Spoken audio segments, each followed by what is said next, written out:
মানিকগঞ্জে হয়ে গেল ঐতিহ্যবাহী লাঠি খেলা। পবিত্র আশুরা উপলক্ষে গ্রামের মানুষ এই খেলার আয়োজন করে। খেলা দেখতে ভিড় জমান নানা বয়সী মানুষ। আয়োজকরা মনে করছেন, গ্রামীণ লাঠি খেলা টিকিয়ে রাখতে সরকারি বেসরকারি পৃষ্ঠপোষকতার দরকার। মনিরুল ইসলাম মিহিরের তথ্য ও ছবিতে প্রতিবেদন।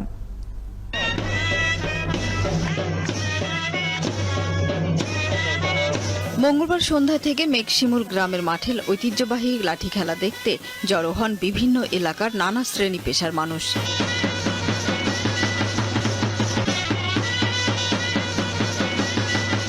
লাঠির দুই মাথায় আগুন জ্বালিয়ে লাঠি ঘুরিয়ে দেখাতে থাকেন নানা কসরত।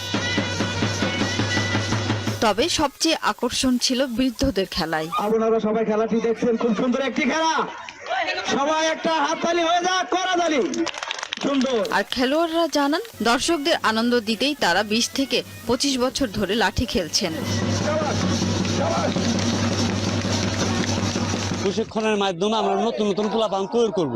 আমরা তো বইরে যাবো, যদি বাচ্চা শিখতে পারে, শিখে রাখতে পারে তাহলে ভালো হবে। এ খেলা দেখে খুশি দর্শকরা। তারা জানালেন, এমন আয়োজন নিয়মিত হলে টিকে থাকবে লাঠি খেলাটি। লাঠি খেলা, আগুন দেখালা, তারপর ঘুরানো সব আমারও পছন্দ হয়েছে। এই খেলাটা অনেক ভালো লাগছে, ভবিষ্যতে আরো দেখতে চাই।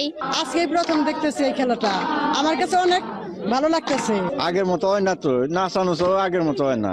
পবিত্র আশুরা উপলক্ষে গত 20 বছর ধরে লাঠি খেলার আয়োজন করা হয়, কিন্তু আরো বড় পরিসরে করতে গেলে দরকার সরকারি ও বেসরকারি সহযোগিতা। গ্রামে যে ঐতিহ্য দিন দিন এগুলো হারিয়ে যাচ্ছে, এগুলো আমরা সরকারি সহযোগিতা পাইলে আশা করি আমরা আরো আগামীতে দেখতে পারবো। এবছর যেটুক হয়েছে এলাকাবাসীর তরফ থেকে, সামনের বছর এর দ্বিগুণ করার চেষ্টা করবো আমরা ইনশাল্লাহ। সুরাইয়া অনু, ৭১।